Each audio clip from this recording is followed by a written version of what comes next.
So for 30 days, I ate nothing besides meat, basically, animal products. I allowed myself to eat dairy, but not a whole lot. I had organic whole milk, 2 glasses a day, and about 2,000, 2,500, sometimes a little more, but really about 2,000, 2,500 calories of straight steaks, ground beef, chicken thighs, pork tenderloin, pork chops, eggs, things like that. And I had a little bit of goat cheese for week 1, and then I cut that out for a while too.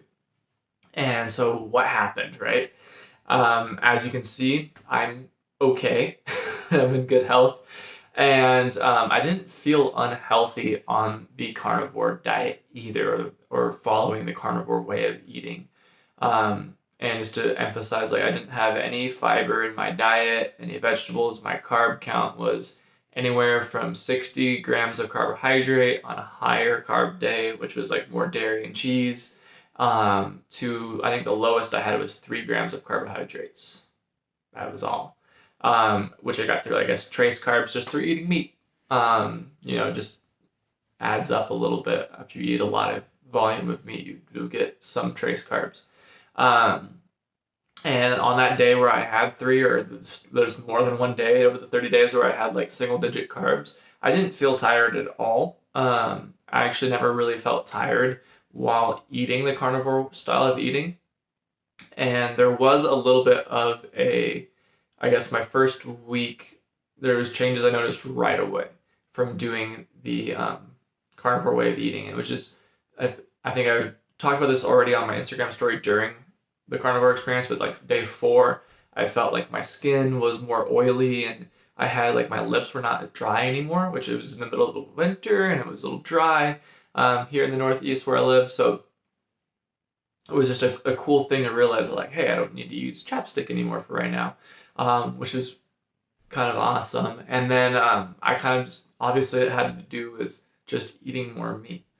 And then during the diet, I took a few pictures just tracking my physique. Did not seem to lose any muscle mass or strength. If anything, I got a little bit stronger during the time period. At my levers or levers got a little bit better during, or my front lever got a little bit better during my carnivore 30-day kind of journey. However, I wasn't training extremely hard. I was working mostly on like my business and spending time with my wife, things like that. I wasn't necessarily really, really hyper focused on workouts. I was more hyper focused on just eating lots of meat and things like that. So you can say like of course all my training is body weight because it's in the middle of quarantine. As I'm filming this, still quarantine's going on, so I had no gym access during the carnivore diet, carnivore 30 days. And at the end of it, I had maintained more or less like, I started, I think, at 72 pounds, right? And now I'm 70 pounds, 172 pounds, and now I'm 170 pounds. So I didn't really lose much weight, and it seemed to have all been body fat because my abs look pretty decent now. And I think even my chest like feels a little more fuller. Which is like, how often did I do push-ups during those 30 days? I mean, not a whole lot. So it's just kind of a cool thing that I had a high protein diet. I think I benefited well from that. When you're looking at like hair, skin, lips, and muscle, it was like, felt good. Like I had a knee surgery a long time ago, doing pistol squats, sometimes on my bad knee, the knee that I had the operation on is sometimes weird. I just have scar tissue that moves around, and especially when I get down to the very bottom of the pistol squat. And I've noticed that actually improved over the 30 days. And so when you think about like the carnivore diet, there's a lot of cartilage or collagen that you get through eating bone-in meat and things like that. And so I think having a higher meat intake for the last 30 days, my joints benefited well from that. Probably better than like taking fish oil, I feel like.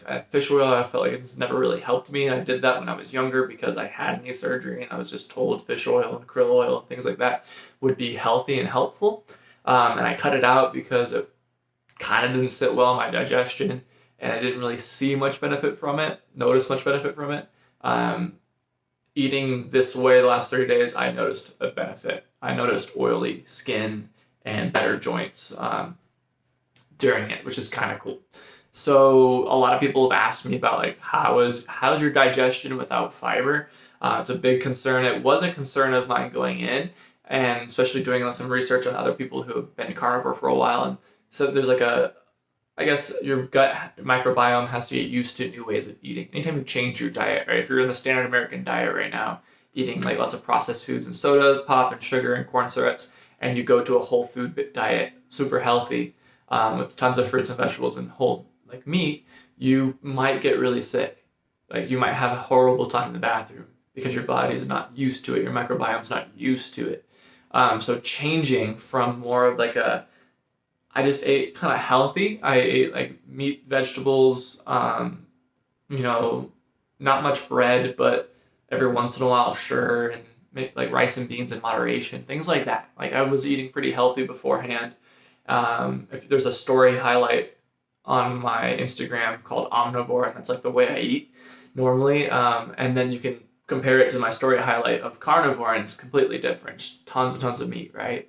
So my microbiome definitely, I feel, changed during this. And so I was a little like, I didn't know what exactly would happen. So, but I've heard people getting diarrhea, things like that. I noticed actually more of the opposite. So like the first week, I was like, okay, I'm going to the bathroom less, which is probably a good thing for me. Like I probably eat too much fiber in my diet before going carnivore, because sometimes I really go to the restroom way too often, I feel like, or it really speeds up. I'm like, it gets in the way of things. So when I was on carnivore, though, it went the opposite direction. I actually didn't use the restroom for the first 4 days. I didn't feel uncomfortable, but I just wasn't in there really. And then I realized I probably need more salt in my diet. So I actually increased my salt. I drank some salt and water, and things started moving along just fine. I started making sure I added salt to my food. The first week, I didn't add any salt to my food because like meat has salt in it already a little bit if you buy from like the store, so it's just very little bit. Like you don't need a whole lot of salt to be healthy. You just need a little bit, is what I kind of thought, right? At least that's what a lot of people will tell you, right? Limit the amount of salt you have. But I guess if you don't have a lot of fiber to move things along in your body might actually need a little bit more salt. So I added in pink Himalayan sea salt, a little bit more to my diet, and things started moving along just fine. And I found that like I would go to the restroom one time a day, the same time every day. Things went really well. So within the first week, all of that was just fine, probably better than before. Going into week 2, I kind of was like really low carbs for most of it. I'm already sort of low carb naturally. Normally I eat like maybe maximum 100 grams of carbohydrates, which is pretty low compared to some other people, right? So it's in the lower to moderate amount of carbs. It's like only like 20% of my diet, 20 to 30% max. And so going into this, though, it became 5% of my diet.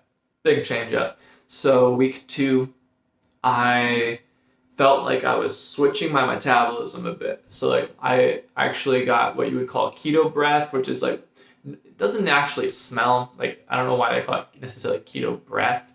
But I could just like, when I drank water tasted sweet. Like my mouth was just, everything tasted a little different for like 24 hours. It was like the second week, it was day like 10. And for 24 hours, things just kind of tasted funny and tasted sweeter. And like, it was just kind of odd. And I realized what was happening.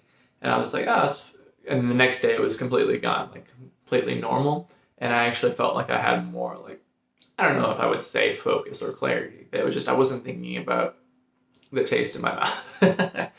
But that's been kind of just people who go keto or low carb, higher fat diets. Usually their body has to kind of change from using more carbs as fuel to using fat as fuel. So you'll get that kind of sensation in your mouth and the thing they call keto breath. So I experienced that around day 10 and then totally fine moving forward after that.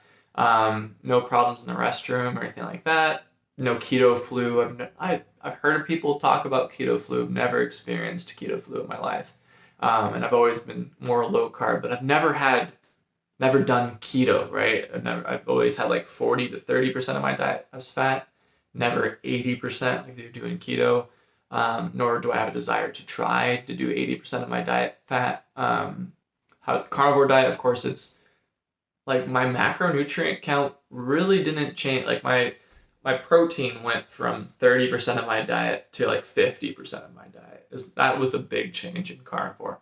And protein is actually one of those things that has like a misnomer. A lot of people think that if you eat too much protein, it's like maybe bad for your like internal processes, kidneys, things like that. When really it's the opposite. The more protein, the kind of the merrier, because like DNA replication relies highly on protein synthesis. And so the more protein you can get, your body will use it. It's not like it goes stored as fat. As I found, I was eating, like I said, over 50%, like 55% of my diet from protein, and I lost body fat, lost a couple pounds of body fat, and in the 30 days, and I definitely saw better abs. Like muscle definition is pretty good right now. Even I'm making this video 10 days after carnivore. So I'm no longer carnivore or strict carnivore. However, like I'm seeing a benefit of like, I think going forward, I will eat more meat than I have before. I think in the past, sometimes you'll get caught up in these dietary guidelines of like, don't eat too much red meat or like too much fat from animals, like egg yolk needs to be limited. I'm kind of, after this experience especially, leaning more towards the newer research studies too coming out too that I read before going carnivore, which got me curious into going carnivore. It was kind of just saying like, hey, like more eggs the merrier. A lot of studies show that up to like 4 or 5 eggs a day is fine. Like no one's gonna get problems with their heart with that. And then there's actually a lot of showing that like people who eat eggs daily, just a couple eggs a day, actually lower their chances of having heart disease. So it's like cool. And the thing is like, so what causes heart disease? All those things. It's getting into a tangent now, but it's definitely, I don't think it's whole food is not the problem, right? It's more processed food. It's things that are not naturally, our body wasn't made or designed to eat or consume, right? So animal products, for the most part, are not processed, right? You can, of course, hot dog isn't not what I'm talking about, right? Cheese pizza or sausage and pepperoni is not what I'm talking about. I'm talking about like thick cut bacon, tenderloin, all those foods I mentioned before, but like steak, right? Like you understand, you cut a cow, it's steak. So I ate, I was able to cut out my protein shakes during the 30 days, which would be like the only processed food item that I think there was one ingredient in my protein powder that was not carnivore. It was stevia extract. So I was like, all right, I'm gonna cut out the protein shakes. I didn't need them either during the time because, like I said, I was eating 55% of my calories from protein. So it's not like I needed more protein. So there's no need for supplementation for protein shakes. Creatine was probably pretty high as well because I was eating, salmon and things like that, which are high in creatine. Red meat, super high in creatine. I had red meat daily on the carnivore diet, right? So I made sure to eat at least 8 ounces or around of red meat every single day. I had bacon, at least 3 or 4 strips every single day, and I had eggs pretty much. Well, we ran out of eggs one week, so I didn't have eggs for like 4 or 5 days. But like I ate a lot of eggs as a staple of mine, and it was cheap for if you're on carnivore. Eggs are pretty cheap, so carnivore was actually not more expensive than regular groceries because I actually needed less calories. Like I said, I was eating 2,500 calories, which if you know me, that's not a lot of calories for me. There has been times in my life where I was eating up to 5,000 calories in a day. Of course, I was also on my feet working, walking 40,000 steps in a day as well. So that's a lot different than I am doing now, stuck at home during quarantine. So carnivore diet was actually not more expensive groceries wise for us, my wife and I. Of course, I was the only one carnivore. She was not. However, she definitely naturally kind of ate more meat than anything else too during the time because that's all I was eating. So she kind of did almost a moderate carnivore during the time, and she didn't see any maybe negative effects either. I think she was kind of fed up with meat though. After the 30 days, she was like, I don't want. She went vegetarian for one day, toward week number 4, and then she was back to eating meat with me again. I think it was just starting to get to her. She was like, I don't like eating this much meat. Which me personally, I didn't have any problems with that. I like to eat meat. I can eat steak every day, not get bored. I can eat bacon every day. I still am eating bacon every day, and not get bored. So it's a good thing. However, I did miss like sweet potatoes, that was the first thing I ate off of carnivore. Was like I had a banana and a sweet potato, and that was the only things I added back in after carnivore was finished. Like this past week, I didn't want to add in too much fiber too quick. Like I said before, changing your diet could be kind of dangerous for your microbiome. And dangerous, I use that term very loosely, but it could kind of disturb some internal processes. And I noticed that like just eating more fiber, I go to the bathroom more often, don't eat any fiber, and things are probably a little bit better. And that's where there's a lot of back and forth of whether or not fiber is needed. And I think fiber is probably helpful if you need it, and it's not always needed, is kind of what I'm finding. And there's a lot of more research studies you can read on fiber, and a lot of research that needs to be done on fiber. And I don't want to talk about fiber in this. I just want to talk about my experience with carnivore. So I'm going to get back on topic. But yeah, basically I had a pretty good experience, no low energy, despite having no carbs. Did not have a high amount of fat, right? I had 40%, or no, less than that. I had like 30% of my calories was fat.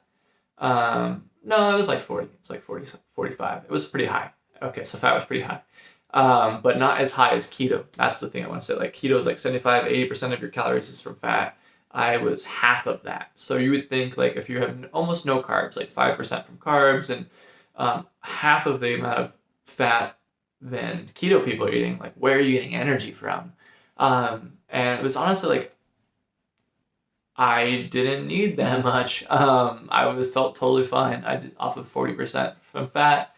A lot of protein fueled my body just well. My muscles had I think enough muscle glycogen. I don't think you need that much muscle glycogen. I had milk, and that was like enough carbs for workouts, before and after, right? And toward the end, like last week of being carnivore, I added honey into my diet. That is a carnivore food item, in case you're wondering.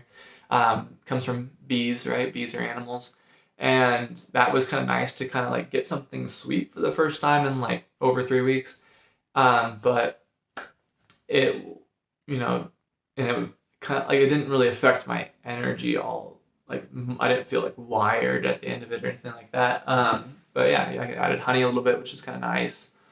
And so I guess what I recommend carnivore from a health standpoint, I had no negative effects on it personally in 30 days. Did I do longer? No. Do I want to do longer? Not really. Was it fun? I'm a weird person in the sense that like, if I'm doing something for a reason that I understand, then I can do it. So during, like, I used to wrestle in college and high school.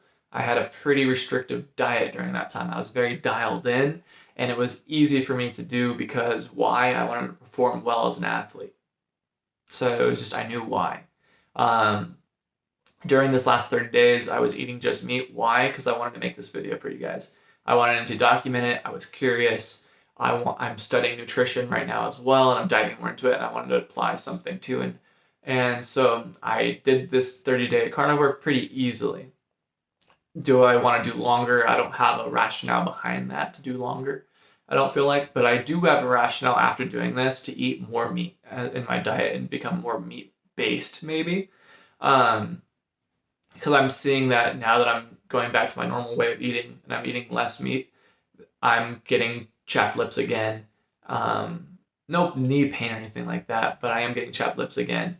And it's funny, like after adding fiber back into my diet for a couple days, I saw my abs really flatten out a lot. like I lost like 2% or 2 pounds body fat. I don't know how much the percent is. So I don't have an Omron body fat scanner here. I wish the gyms were open so I could do that.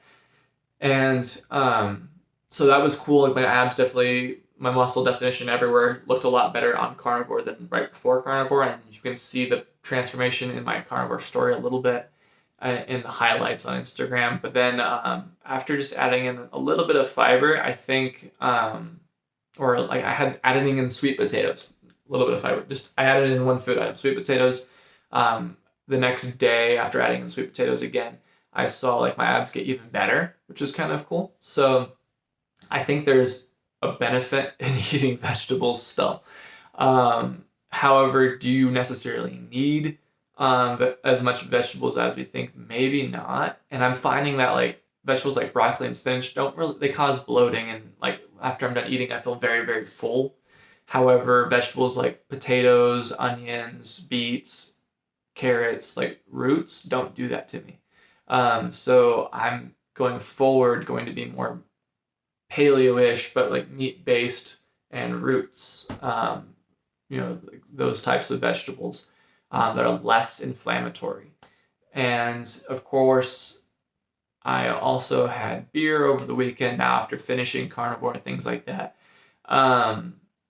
So like I do live life and I enjoy it, but for a short period of time, trying out carnivore was kind of a fun experience. If you're wanting to try it, I would just recommend not over restricting calories. If and also it depends on why you're trying to do it. Like you're trying to lose weight, build muscle, or what, right? But making sure you get lots of different types of meat, right? So if there's like a type of meat you don't like, maybe carnivore won't work as well for you.